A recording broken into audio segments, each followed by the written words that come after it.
الحمد لأهله والصلاة لأهلها قال عز وجل في كتابه المحكم أعوذ بالله من الشيطان الرجيم بسم الله الرحمن الرحيم ومن أحسن قولا ممن دعا إلى الله وعمل صالحا وقال إنني من المسلمين وقال عز وجل في موضع آخر أعوذ بالله من الشيطان الرجيم ألا إن أولياء الله لا خوف عليهم ولا هم يحزنون صدق اللہ المولانا العظیم۔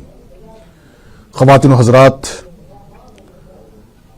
ہند النبی سلطان الاولیاء حضرت خواجہ معین الدین چشتی اجمیری سنجری رحمۃ اللہ علیہ کا عرس پاک انتہائی عقیدت و احترام کے ساتھ سابقہ روایات کے برعکس امسال کووڈ-19 کے تناظر میں منایا جا رہا ہے، اور اس ضمن میں سب سے پہلے نیوز 18 کے لاکھوں بلکہ کروڑوں ناظرین کی جانب سے بارگاہ خواجہ میں عقیدت کے پھول نظر کر رہا ہوں۔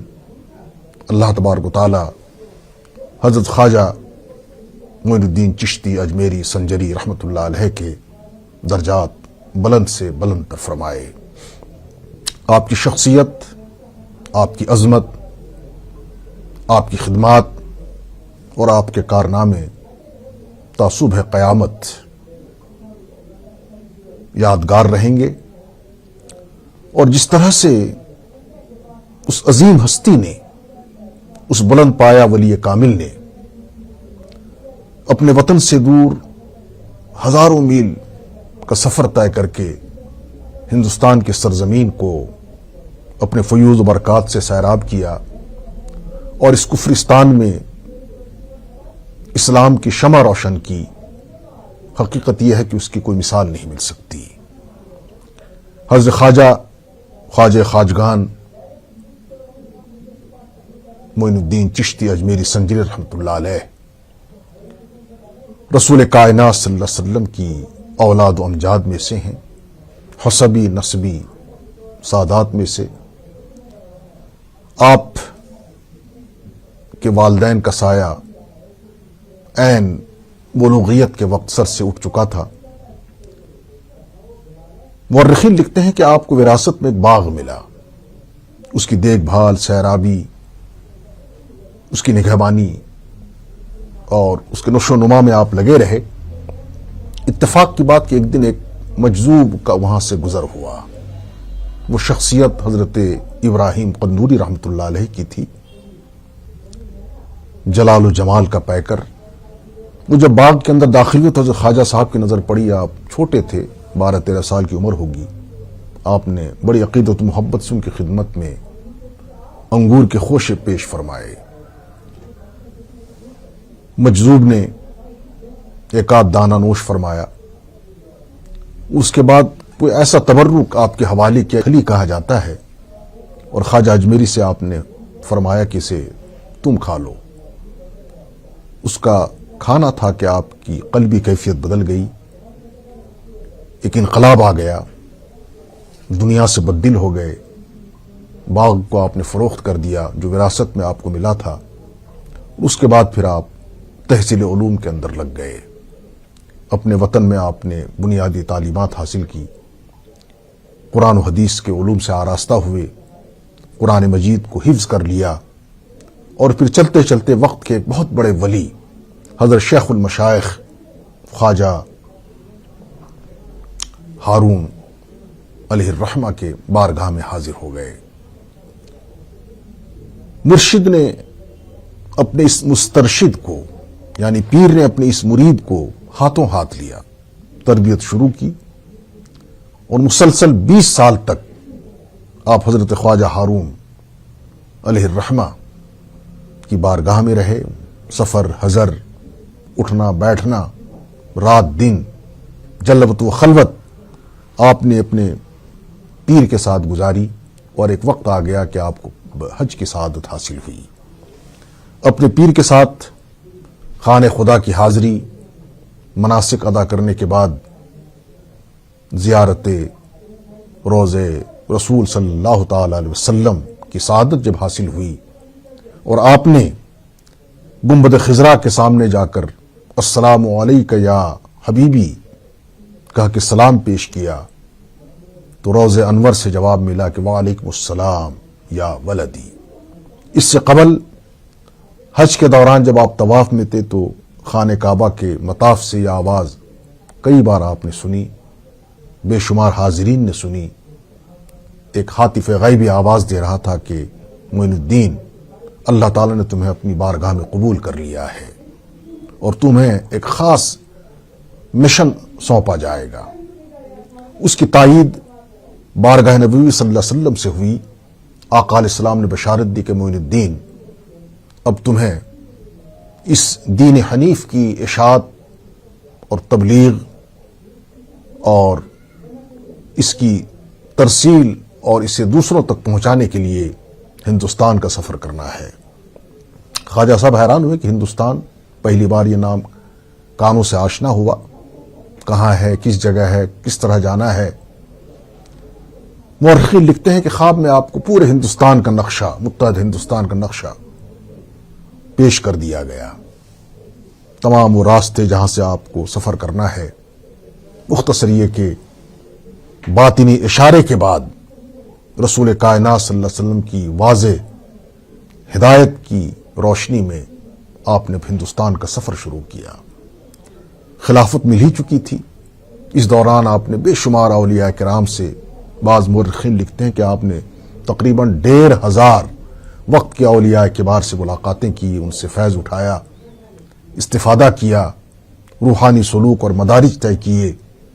ریاضت و مجاہدے کے بعد اللہ تعالیٰ نے جو اصل مشن تھا اس کے لیے آپ کو اب منتخب کرنے کے بعد ہندوستان کے سفر کی ترغیب دی اور آپ وہاں سے چل پڑے۔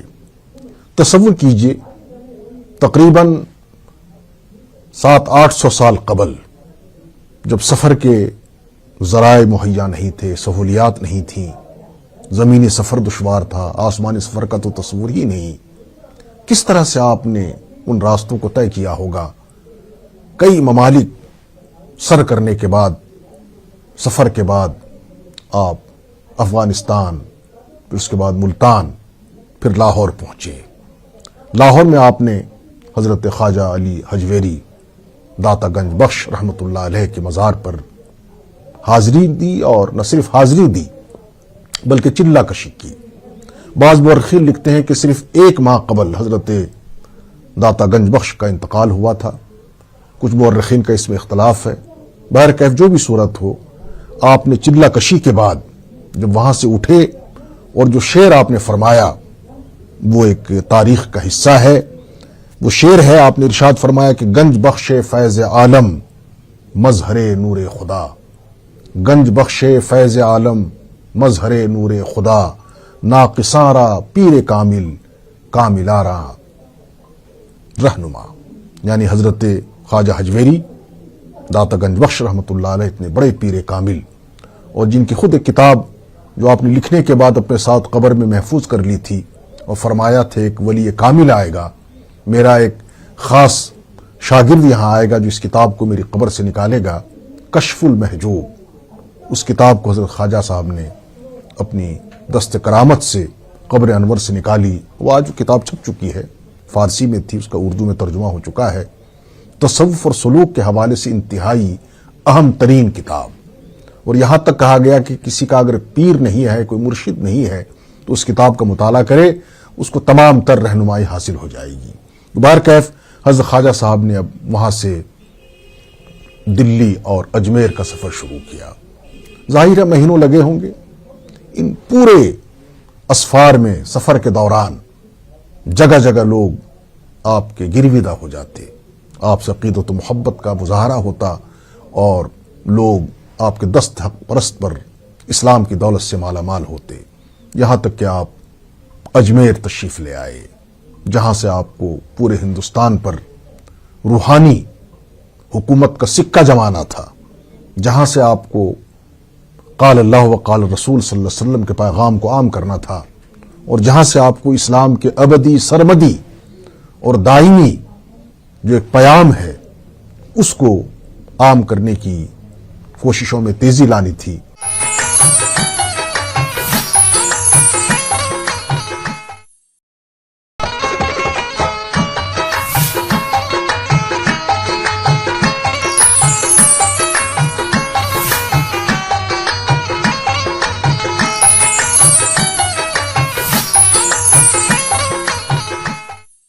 آپ تشریف لائے۔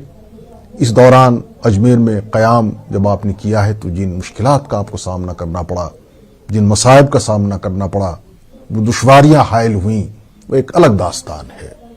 تمام تر مشکلات کا اور پریشانیوں کا آپ نے سامنا کیا، اور جو مخالفین تھے، چاہے وہ اس وقت کا جو حکمراں ہے اجمیر اور پورے دلی کا، چوہان حکمرانوں میں سے پرتھوی راج، اس کے ساتھ آپ کا محاکمہ، بحث، اور اسی کے ساتھ ساتھ پھر وقت کا جو جوگی ہے جے پال جوگی، اس کے ساتھ آپ کی بحث و تمہیس، مناظرہ، بحث، اور اس کے علاوہ جو اور مخالفین تھے ان کو کس طرح سے آپ نے کنٹرول کیا، کس طرح سے آپ کی روحانیت سب کے سب مسخر ہوئے، وہ فی الحقیقت آپ کی کرامات میں سے ہے۔ دشمنوں نے، مخالفین نے کوئی کمی نہیں کی کہ آپ کو اپنے راستے سے ہٹایا جائے، لیکن آپ ولی کامل، آپ کی ایک نگاہ پڑتی تھی اور تقدیر بدل جاتی تھی۔ علامہ اقبال نے ایسے ولی کامل کے حوالے سے بالکل بجا طور پر کہا ہے کہ کوئی اندازہ کر سکتا ہے اس کے زور بازو کا، کوئی اندازہ کر سکتا ہے اس کے زور بازو کا، نگاہ مرد مومن سے بدل جاتی ہے تقدیریں۔ آپ کی زندگی کے جو مشن ہے، زندگی کا جو مشن ہے، اور جو معاملات ہیں اور جو خدمات ہیں، مختصر سے وقت میں ظاہر ہے کہ اس کی پوری تفصیل نہیں بتائی جا سکتی۔ ایک پہلو ہے آپ کا حب الہی کا، اللہ کی محبت میں ڈوبے رہتے تھے۔ دوسرا پہلو ہے عشق رسول صلی اللہ علیہ وسلم کا۔ ان دونوں زیوروں سے آپ بالکل مزین رہتے تھے اور مسلح رہتے تھے۔ ایک اللہ کی محبت، دوسرے رسول اکرم صلی اللہ علیہ وسلم کے ساتھ عشق اور تعلق اور وارفتگی۔ اللہ کی محبت کا یہ عالم ہے۔ نماز اللہ کا ایک فریضہ ہے، اور نماز کے آپ بہت پابند، دین کی بنیاد ہے، دین کا ستون ہے، دین اسلام کی عمارت ہے۔ نماز کے حوالے سے زندگی کے آخری ایام میں آپ پر چونکہ استغراق کی کیفیت طاری رہتی تھی، جذب کی کیفیت طاری ہو جاتی تھی، ایک غشی کی کیفیت بظاہر لگتی تھی، دنیا و مافیہ سے آپ بے خبر ہو جاتے تھے۔ اپنے حجرے خاص میں آپ آرام فرماتے تو جب اذان ہو جاتی، نماز کے لیے ندا دی جاتی، تو آپ کے دونوں خلفائے خاص حضرت خواجہ قطب الدین بختیار کاکی اور حضرت حمید اللہ ناگوری رحمۃ اللہ علیہ آپ کو جا کے جگانے کی کوشش کرتے، جسم مبارک کو جنبش دیتے، ہلاتے، آپ آنکھیں کھولتے، فرماتے کیا بات ہے؟ یہ عرض کرتے کہ حضرت اذان ہو گئی، اب نماز کا اہتمام کریں گے۔ تو فرماتے کہ تم لوگوں نے مجھے کہاں سے کہاں بلا لیا۔ پھر فرماتے کہ میرا قلب فرش سے جدا ہو کر عرش پہ جا چکا تھا، لیکن شریعت مصطفیٰ را چارہ نیست، شریعت مصطفیٰ را چارہ نیست، یعنی حضرت محمد مصطفیٰ صلی اللہ علیہ وسلم کی لائی ہوئی شریعت میں کوئی گنجائش نہیں ہے، کوئی دم مارنے کی مجال نہیں ہے۔ اگر کسی کا قلب فرش سے جدا ہو کر عرش پہ جا چکا ہو، لیکن جب اسے بلایا جائے، اذان کی آواز ہو، تو اسے عرش سے فرش پہ آنا پڑتا ہے، پھر وضو فرماتے، نماز کا اہتمام ہوتا۔ یہ تو اللہ کے ساتھ عشق اور محبت، اور پھر مورخین اس پر بھی متفق ہیں کہ آپ اس قدر زہد و تقوی کا مجسمہ تھے، اور نمازوں کا اہتمام، قرآن مجید کے ساتھ شغف۔ ایک قرآن پاک کا ختم دن میں فرماتے تھے، اور ایک پورے قرآن کا ختم رات کو معمول تھا، اور عشاء کے وضو سے فجر کی نماز پڑھتے۔ اندازہ لگایا جائے تو یہ عشق الہی کا مظہر ہے اس طرح کے اعمال آپ کے۔ اور اسی کے ساتھ ساتھ رسول اکرم صلی اللہ علیہ وسلم کا جب نام نامی آتا تھا تو گریہ طاری ہو جاتی تھی۔ حدیث مبارک جب کبھی بیان فرماتے تھے تو آقا علیہ الصلوۃ والسلام پر ایسا لگتا تھا کہ آپ قربان ہونے کو تیار ہیں۔ پھر فرماتے تھے کہ اگر کسی نے رسول اکرم صلی اللہ علیہ وسلم کی سنت اور طریقے کو چھوڑا ہے تو کل وہ بدنصیب آقا مدنی کریم صلی اللہ علیہ وسلم کو کس منہ سے اپنا منہ دکھائے گا، یعنی اس کی جرت کیسے ہوگی کہ وہ رسول کائنات صلی اللہ علیہ وسلم کا سامنا کر سکے۔ خواتین و حضرات، حضرت خواجہ خواجگان خواجہ معین الدین چشتی اجمیری سنجری رحمۃ اللہ علیہ سنت کا اس قدر اہتمام، حضرت حکیم الامت نے لکھا ہے کہ ایک دفعہ وضو فرما رہے تھے اور وضو میں انگلیوں کا خلال کرنا محض مستحب ہے، سنت بھی نہیں ہے، واجب اور فرض کا تو سوال ہی نہیں۔ اگر کوئی یہ عمل کرے تو نور علی نور، اگر نہ ہو سکے تو کوئی گرفت نہیں ہے، کوئی گناہ نہیں ہے۔ لیکن خواجہ اجل اللہ کے ایک فرستادہ ولی، آپ نے وضو فرمایا تو اتفاق سے انگلیوں میں خلال کرنا بھول گئے۔ ہاتف غیبی سے آواز آئی کہ خواجہ اجل، تمہیں دعویٰ ہے حضرت محمد مصطفیٰ صلی اللہ علیہ وسلم کے تئیں محبت کا، عقیدت کا، لیکن آپ صلی اللہ علیہ وسلم کی ایک ادا میں سے ایک ادا تمہاری آج وضو کرتے ہوئے چھوٹ گئی ہے۔ آپ کو جب خیال آیا تو آپ نے فوراً توبہ کی، اور جب یہ بات یاد آتی تھی تو آپ پر ایک غشی کی کیفیت طاری ہو جاتی تھی۔ حضرت خواجہ اجمیری رحمۃ اللہ علیہ نے اپنے روحانی کمالات کے ذریعے، اپنے حسن اخلاق کے ذریعے، اپنے کردار کے ذریعے اور اپنی روحانیت کے ذریعے جس طرح سے انقلاب پیدا کیا پورے بر صغیر میں، وہ کوئی ڈھکی چھپی بات نہیں ہے۔ پروفیسر آرنلڈ، جو علامہ اقبال کے استاد تھے، بہت بڑی ہستی، بہت بڑے اسکالر، انہوں نے دین اسلام پر ایک کتاب لکھی ہے دی پریچنگ آف اسلام۔ اس میں پروفیسر آرنلڈ نے لکھا ہے کہ حضرت خواجہ اجمیری رحمۃ اللہ علیہ کے مبارک ہاتھوں میں پورے بر صغیر میں اس وقت کا جو متحدہ ہندوستان ہے 90 لاکھ لوگ مسلمان ہوئے براہ راست۔ اس کے علاوہ جو اور تعداد ہے اس کی تفصیل الگ ہے۔ تو سب سے بڑا جو آپ کا کمال ہے، سب سے بڑا جو فیض ہے، اور جس طرح سے آپ کو ہند النبی کہا گیا، نائب رسول اکرم صلی اللہ علیہ وسلم، اور جس طرح سے آپ نے دین اسلام کا پرچار کیا، فروغ میں حصہ لیا، وہ واقعی ناقابل فراموش ہے۔ خواتین و حضرات، آپ کی زندگی کے بے شمار واقعات ہیں۔ میں صرف حلم اور عفو کے حوالے سے، چونکہ آج کے دور میں ہمارے اندر حلم نہیں رہا، قوت برداشت نہیں ہے، ہم ایک دوسرے کو برداشت نہیں کر پاتے، ٹالرنس نہیں ہے۔ حضرت خواجہ کا ایک واقعہ میں سنانا چاہوں گا۔ ظاہر ہے اتنی بڑی عظیم ہستی، آپ کے مخالفین بے شمار تھے۔ ایک دفعہ ایک حاسد نے، ایک دشمن نے چال چلی اور آپ کو قتل کرنے کے ارادے سے آپ کے حجرے خاص میں آ گیا۔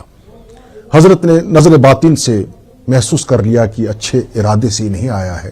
وہ جو ہی قریب آیا تو آپ نے اسے بڑے ادب سے سلام کیا اور بیٹھنے کو فرمایا، اور جب وہ بیٹھا تو آپ نے فرمایا کہ اپنا کام کرو تم۔ اس کی آنکھوں میں آنسو آ گئے اور روتے ہوئے کہنے لگا کہ حضرت میں تو اس غلط ارادے سے آیا تھا، خنجر نکال کے وہیں ڈال دیا اور توبہ کی، اور کہا کہ حضرت آپ مجھ سے بدلہ لے لیجئے اور چاہے تو مجھے آپ خود قتل کر دیجئے۔ حضرت نے فرمایا کہ ہم فقیروں کا یہ شیوا تھوڑا ہی ہے، میں تمہیں قتل نہیں کر سکتا۔ اس نے پھر توبہ کی، حضرت کے ہاتھ میں بیعت کی اور ساتھ ساتھ رہنے لگا، اور یہاں تک لکھتے ہیں مورخین کہ اس کے بعد اس کو 45 حج مقبول کی سعادت حاصل ہوئی، اور پھر اس کا انتقال حرمین شریفین کے اندر ہوا۔ تو حضرت خواجہ اجمیری رحمۃ اللہ علیہ کی جو شخصیت ہے، ان کو خراج عقیدت پیش کرتے ہوئے آج جو ہمارے حالات ہیں ملک کے، پوری دنیا کے، ایک کشمکش ہے، بے چینی ہے اور خود غرضی کا ماحول ہے، ایک دوسرے کے ہم پیچھے پڑے ہیں۔ حضرت خواجہ اجمیری کی تعلیم کا خلاصہ یہی ہے کہ ہم ایک دوسرے کو برداشت کریں، ایک دوسرے کی اہمیت کو سمجھیں، انسانیت کو فروغ دیں، اور چونکہ اسلام کی یہی بنیادی تعلیم ہے، یہ پہلا سبق ہے کتاب خدا کا کہ مخلوق ساری ہے کنبہ خدا کا۔ ہم ہر ایک کو اپنا سمجھیں، اپنائیت کے پیغام کو عام سے عام کریں، اور خواجہ اجمیری رحمۃ اللہ علیہ کے عرس پاک کو منانے کے ساتھ ساتھ کووڈ-19 کے جو SOPs ہیں اس کا خیال رکھیں، خود بھی محفوظ رہیں اور دوسروں کی حفاظت بھی یقینی بنائیں۔ ہم سب کی حاضری اور عقیدت کو بارگاہ بے نیاز اپنی بارگاہ میں قبول فرمائے، اور حضرت خواجہ اجمیری کے مشن کی ہمیں دامے درم قدم سخنے آبیاری کی توفیق دے۔ وآخر دعوانا ان الحمد للہ رب العالمین۔